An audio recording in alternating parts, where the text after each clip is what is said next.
ആലിൻ ഷെറിന്റെ വേർപാടിൽ ദുഃഖിതരാകുമ്പോഴും 5 കുരുന്നുകൾക്ക് പുതുജീവൻ പകരാൻ സാധിച്ചതിന്റെ ആശ്വാസത്തിലാണ് കുടുംബം. കുഞ്ഞിന്റെ നഷ്ടത്തിലും 5 കൊച്ചുമക്കളെയാണ് തനിക്ക് കിട്ടിയതെന്ന് മുത്തച്ഛൻ റജി സാമുവൽ പ്രതികരിച്ചു. നാളെയാണ് കുഞ്ഞിന്റെ സംസ്കാരം നടക്കുക. മല്ലപ്പള്ളി വാലുമണ്ണിൽ അരുണിന്റെയും ഷെറിന്റെയും ഏക മകളാണ് ആലിൻ ഷെറിൻ. വാഹനാപകടത്തിൽ പരിക്കേറ്റ് ചികിത്സയിലിരിക്കെ മരിച്ച ആലിൻ ഷെറിൻ എബ്രഹാം 4 പേർക്ക് ജീവനേകിയാണ് കടന്നുപോകുന്നത്. കൊച്ചുമക്കളുടെ വേർപാടിൽ ദുഃഖിക്കുമ്പോഴും അവയവദാനത്തിലൂടെ മാതൃകാപരമായ തീരുമാനമാണ് കുടുംബം കൈക്കൊണ്ടത്. ഇപ്പം ഞങ്ങളുടെ ഒരു കുഞ്ഞു പോയി, അത് 5 കൊച്ചുമക്കളുണ്ടായ ഒരു സാഹചര്യമാണ് എനിക്കും ഫീൽ ചെയ്യുന്നത്. ഇതൊന്നും പ്ലാൻഡ് അല്ല, ഇതൊന്നും നമ്മൾ വരുന്നിടത്ത് വെച്ച് കാണുന്ന രീതിയാണുള്ളത്. ഇപ്പോൾ ഇത് സന്തോഷം തോന്നുന്നു, സങ്കടമുണ്ട്.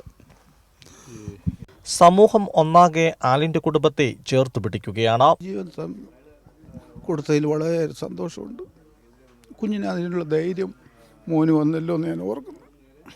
കുഞ്ഞുങ്ങൾക്ക് ആ ധൈര്യം വന്ന ഏറ്റവും വലിയൊരു ഇതാണ് എല്ലാവർക്കും. അത് മേടിക്കുന്നവരോട് സംസാരമൊക്കെ കേൾക്കുമ്പോൾ ഞാൻ ഇന്നലെ രാത്രി മുഴുവൻ അത് കേട്ടുകൊണ്ടിരിക്കുകയായിരുന്നു. കുഞ്ഞിൻ്റെ ആംബുലൻസ് പോകുന്നു വരുന്നു എല്ലാം കേട്ടുകൊണ്ടിരിക്കുകയായിരുന്നു. ഞങ്ങൾക്കിതൊരു വലിയൊരു സങ്കടം ഞങ്ങളുടെ കുഞ്ഞിനുണ്ട്. കുഞ്ഞിൻ്റെ വേർപാട് വലിയ സങ്കടമാണ്. എങ്കിലും ആ 3-4 പിള്ളേർക്ക് വേണ്ടി നോക്കിയിരിക്കുകയായിരുന്നു അവർ. ഇന്നലെ അവിടെ ചെന്നപ്പോൾ ആശുപത്രികളിലെല്ലാം പറയാം, ഞങ്ങൾ എന്നാ പറയാനാന്ന്. ശരിയല്ലേ, കറക്റ്റല്ലേ? കുഞ്ഞിൻ്റെ ഫോട്ടോ എല്ലാം കണ്ടുകൊണ്ട് ഇങ്ങനെ പറയുന്നു. വലിയ ദുഃഖത്തിൻ്റെ ഒരിത്. ആലിൻ മോളുടെ സംസ്കാര ചടങ്ങുകൾ നാളെ നടക്കും. കുട്ടിയുടെ മരണത്തിനിടയാക്കിയ വാഹനാപകടം ഈ മാസം 5-ന് MC റോഡിൽ കോട്ടയം പള്ളത്തായിരുന്നു. കുടുംബം സഞ്ചരിച്ച കാറിൽ ദിശ തെറ്റിയെത്തിയ മറ്റൊരു കാർ ഇടിക്കുകയായിരുന്നു. കൈരളി ന്യൂസ്, പത്തനംതിട്ട.